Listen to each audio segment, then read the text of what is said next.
Good morning from wherever you're watching from. If you have a child in primary school or secondary school, please don't skip this video. Please just watch video to the end.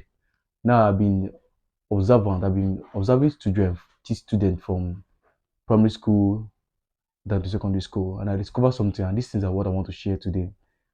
Now, it's like the peak for learning, or the highest rate a child can learn now is the JS3 class.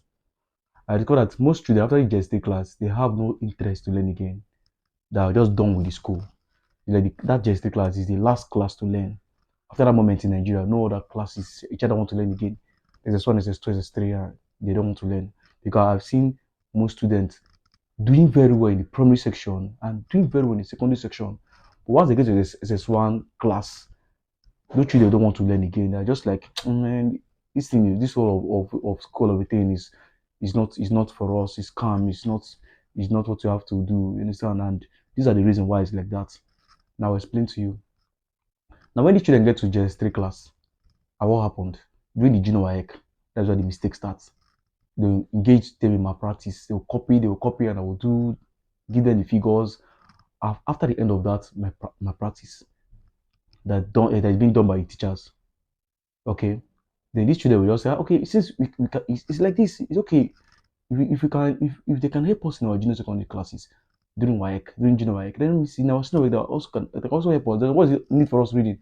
Since they can do this for us in the junior secondary school, then okay, it's fine. They can as well do it for us in the senior secondary school because that one is more difficult.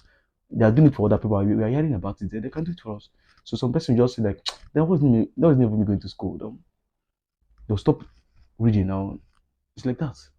The interest for them to read because the reason why you're reading is to pass your senior WAEC.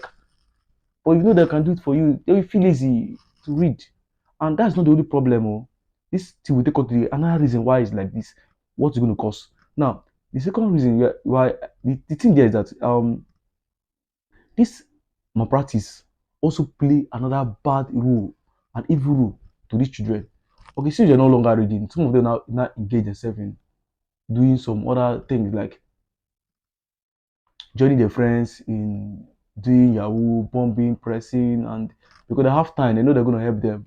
So this aspect now will encourage most boys, most male child to involve in doing all those illegal. And once they start seeing this money from the streets or start dressing that way, hanging around the school, hanging around with their uncles and their brothers, joining all this HK and bombing at night. The interest in school will die. Some of them at that secondary school, they might just touch a little money. Their friends will join them at this point now. The malpractice have encouraged calm because I don't think there is no way a child I've seen it when this is not working and he's going to put his head on it because the system already showed them that his school is not working. You get me? And imagine those students now that the school have taught how to do malpractice already. If they should graduate from school, do you think they're going to do well in the government? Because the system must already start corrupting them that you cannot do things by yourself. If you don't do things in the right way, then anyone should be an INEC chairman. You have to manipulate it because in his primary school, they've taught him that this country is all about manipulation. So you have to automatically manipulate things. So these issues have been a big problem. Exam malpractice is not just one thing you just let go like that. It's like the secondary school system is building up these children for the future. So why you're exposing them to all these things, all this malpractice, showing them this illegal aspects from that JS3 class? Jesus Christ. You're automatically telling them that, yeah, you're coming out to the system, you have to commit crime to survive. You understand? You don't do anything by yourself legitimately. Because some of the children are even good. They want to do it by themselves. But as you have imposed it on them that let them copy, they have to follow you and copy. You get so the issue that plays, I don't see we have to sit down and talk about we have to make this country work. So the young students and the rest of them is as a result of this malpractice. Also, then the third one we talk about, let me just emphasize more on this, is the skill acquisition in secondary school. Most times these parents have seen that this school university thing does not work and they will want to join the child learning a skill and going to school. It's rampant in Nigeria like this. Now most of the parents are doing the same. A child should be going to school and learning the work. And this is a role of discouraging children to learn. Some of them cannot able to join up with this skill acquisition and with school academic work. It's so difficult for them to join both of them. So it's become a problem for them to concentrate and read. But I think this is even the next one. But the discouragement from the family that you're in school, that's calm, school does not work, and all those things can also draw the attention not to even learn again. And this education system is dying so bad. So you have a child in school, please observe them. Don't allow your children to participate on it because they're killing them. They're making them to start committing crime. You might be teaching them a good way, but this school system is spoiling them, making them to commit crime. You understand? You start doing things that you did not teach them.